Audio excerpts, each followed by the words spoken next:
નરેશભાઈ રાદડિયાએ સમાજ માટે ઘણું બધું કામ કર્યું। જામકંડોળાથી લઈ અને હરિદ્વાર સુધી, દ્વારકા હોય, નાથદ્વારા હોય, સમાજ બનાવ્યા છે। સમાજ માટે ભગીરથ કામ કર્યું છે।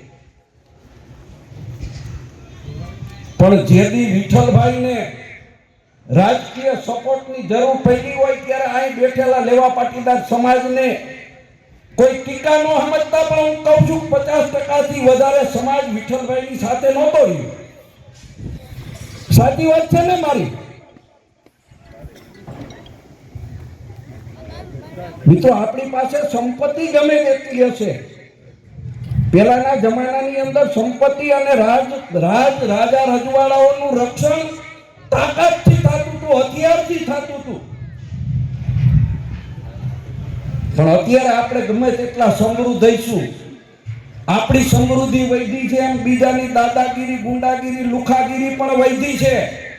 આપણે આપણી સંપત્તિ સાચવવા માટે સત્તારૂપી હથિયાર લેવા પાટીદાર સમાજના હાથમાં હોવું જોઈએ।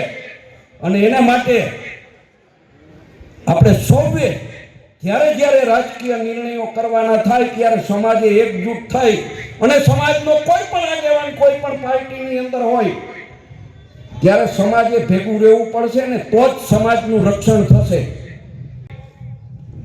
કે નરેશભાઈએ આમ ન કરવું જોઈએ, નરેશભાઈએ તેમ ન કરવું જોઈએ। મિત્રો, નરેશભાઈનો કઈ સ્વાર્થ નથી। નરેશભાઈ જે કંઈ કરે છે એ સમાજ માટે કરે છે। એ કોઈ પણ પાર્ટીના આગેવાન હોય, ખોડલધામ જાય કે ક્યારેય મુસીબતની અંદર હોય તો સમાજના વડીલ તરીકે નરેશભાઈ પટેલે કોઈ પણ પાર્ટીનો આગેવાન હોય એને હાથ પકડવાનું કામ કર્યું છે। વાતો ઘણી બધી કરવી છે પણ વિશેષ વક્તાઓ છે, નરેશભાઈને પણ નીકળવાનું છે એટલે બીજી લાંબી વાત મારે નથી કરવી। પણ જ્યારે ખોડલધામ સમિતિના કાર્યક્રમો હોય, લેવા પાટીદાર સમાજના કાર્યક્રમો હોય ત્યારે સૌ એકજૂટ થઈ સમાજને મજબૂત કરવા માટેનું આપણે બધા કામ કરીએ।